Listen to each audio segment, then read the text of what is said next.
Laurie here from Annie's Gardens. I just thought I'd give you a rundown on how to use a weed whacker properly, because I see a lot of people struggling with it and it is quite tricky. It took me a while to pick up, but basically with the weed whacker, it's not the head that's using cutting, it's the wire. So how far your wire out is how far of a cut you're going to get.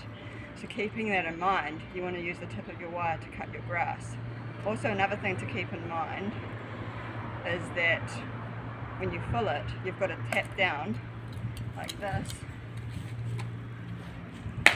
depending on the type of weed whacker head, to get the wire to come out. Apart from that, if you keep those two in mind, you should be alright. The only other thing that I just remembered to think about is how it spins.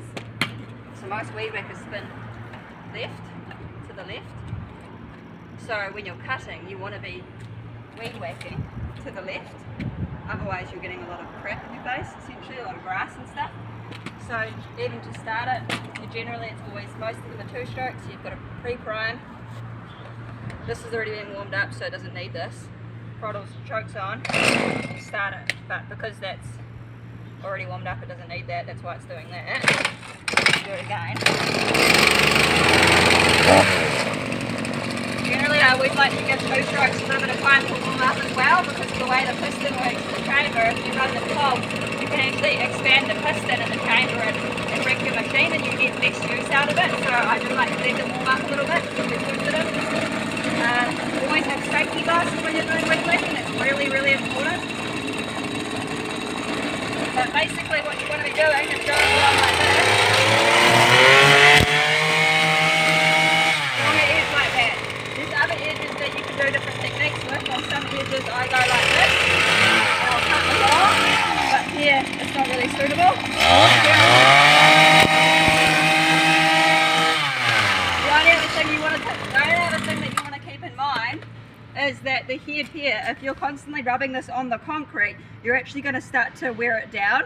And you see I naturally do that when I'm getting a little bit tired with weed whacking all day. I start to wear it down, and then what happens is you have to replace your heads a lot faster, and they're $50 odd each time, so you don't generally want to do that.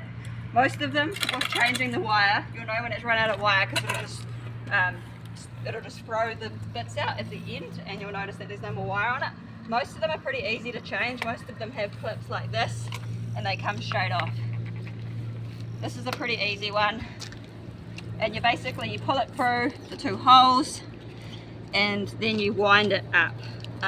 There's different ways to do different ones, so I'd probably recommend watching a couple videos on your particular head that you have, but most of them are pretty straightforward.